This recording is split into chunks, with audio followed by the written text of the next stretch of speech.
Hey y'all, it's life coach and licensed therapist Robin May, and I cannot believe we are at the end of the year.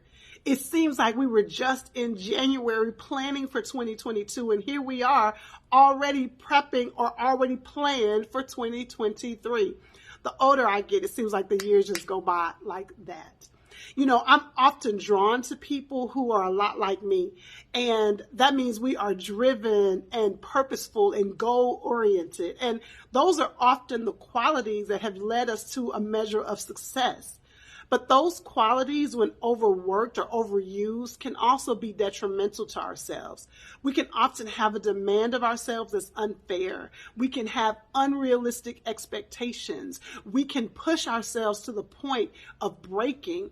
And so I want us to be careful to hold on to the positive qualities, but to make sure that we don't overuse them to the point of it being detrimental. I coined a phrase in my coaching program called strength sabotage. And the idea is the very thing that's your strength, when overworked or overused, can begin to sabotage you. So I want you to be careful about that. And I want to help you be careful about it. So if you're anything like me, you are making sure that you are clear about your goals for the new year. Some of you have already completed your vision board. You already have January, February, and March mapped out. And that's good, girl, do you. But I also want us to give ourselves a gift. Before the new year, before January 1st, I want you to give yourself the gift. And that gift is the power of the pause.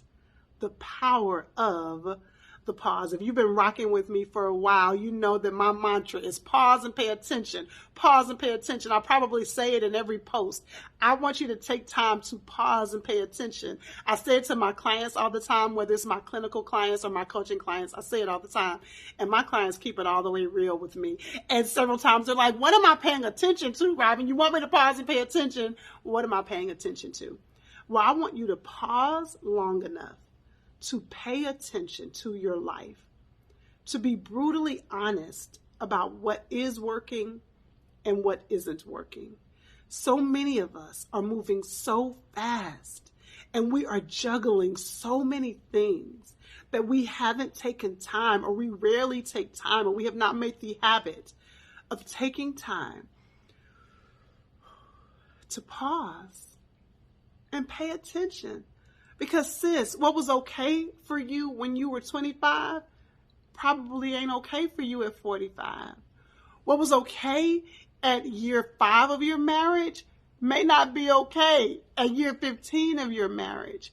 What was working when your children were toddlers ain't working with them being teenagers. Ask me how I know. But if we keep doing what we've always done and we don't take time to pause and pay attention and be brutally honest with ourselves, we will keep ourselves on a roller coaster of crazy. And I want you to get off the ride, sis. So when we talk about pausing and paying attention, you hear me saying to be brutally honest with yourself about what is working and what isn't working. And the reason why I make that important distinction, to be brutally honest, is because so often, y'all, we will convince ourselves that what we're doing is okay just because it's what we've always done. But hear me, powerful and purposeful women will tell themselves the truth.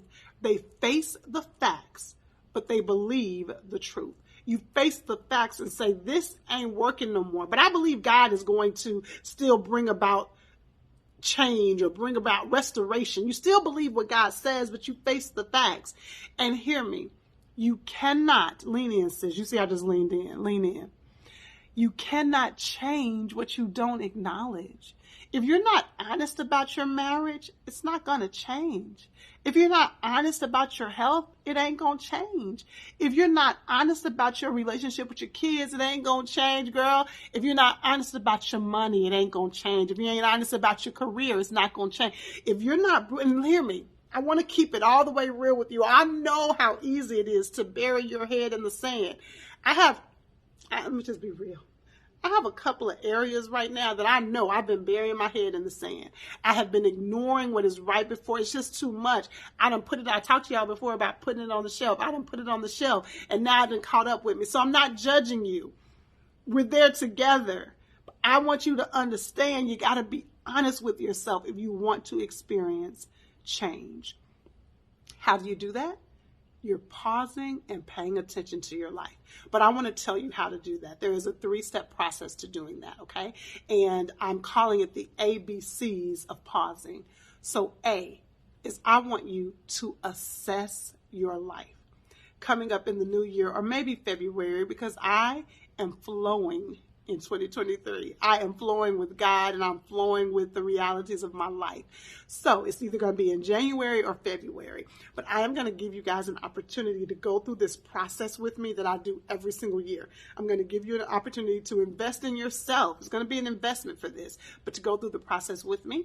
But I want you to assess your life. But there are 2 ways I want you to assess your life before the new year. So you got a few days to do this.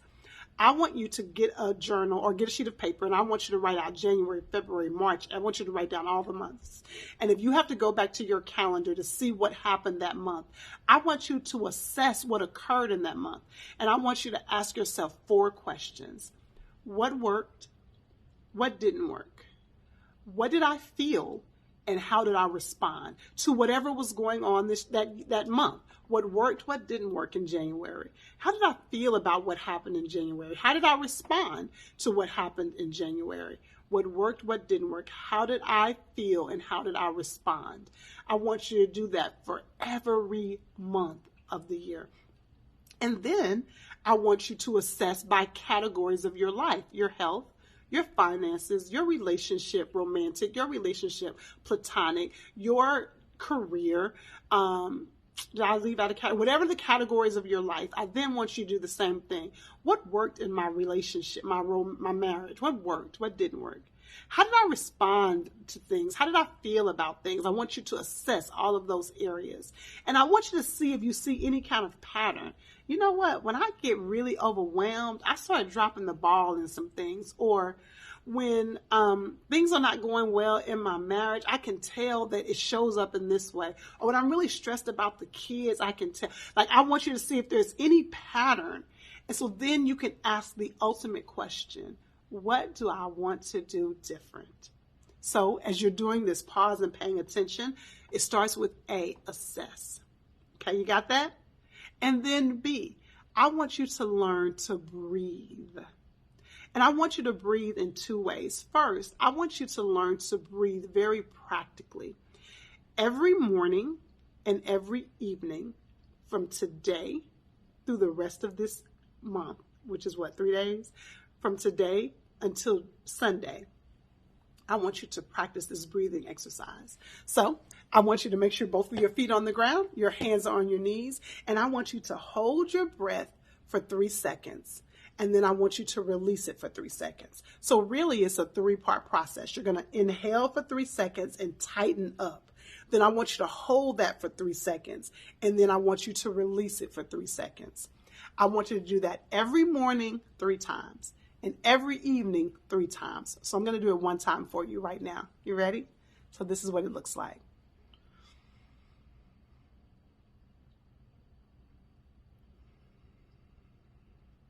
So did you see that? I inhaled for 3 seconds.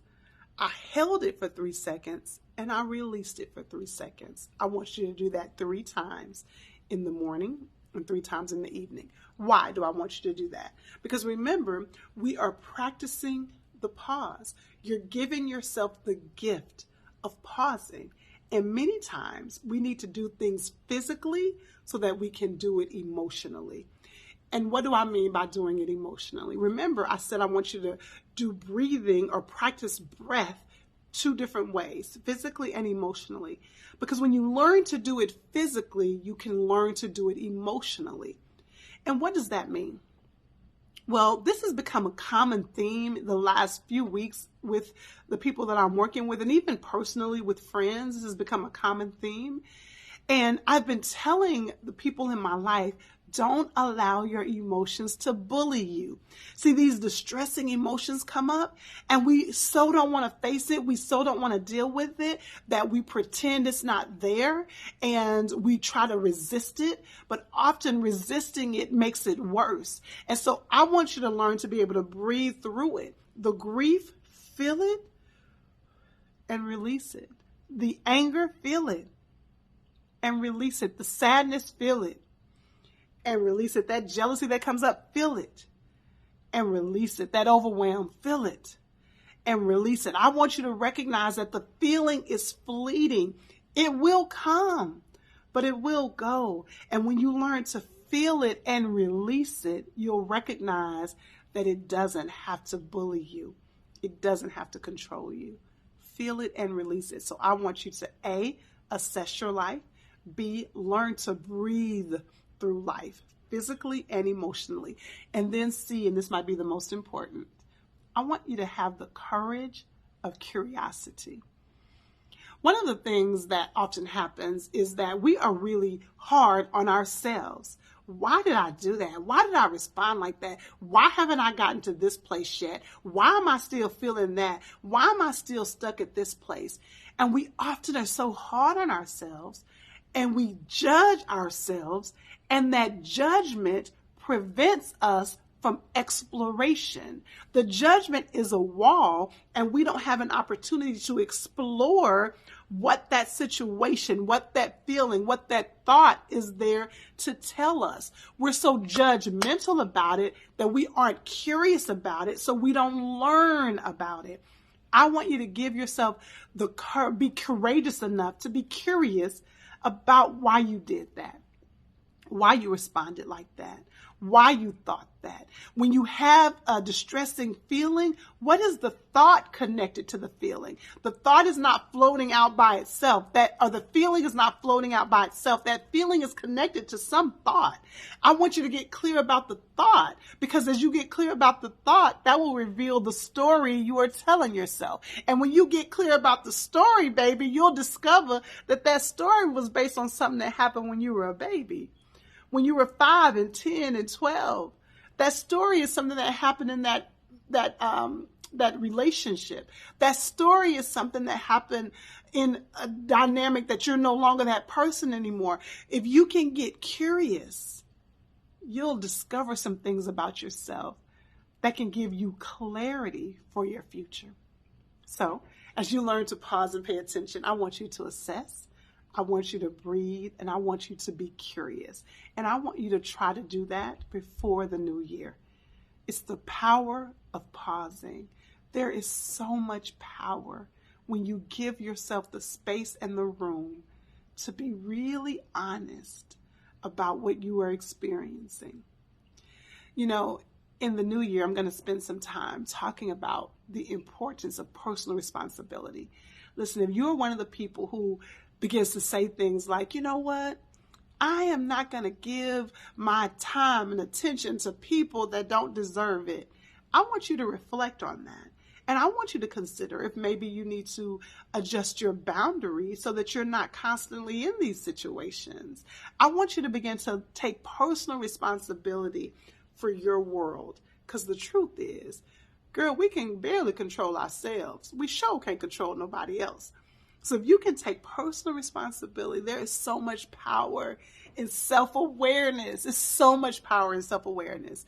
And I want you to be careful that you aren't projecting your stuff on the other people, that you get a good mirror, baby, and you take a look in it so that you can begin to do the work that you need to do to be the person you are destined to be.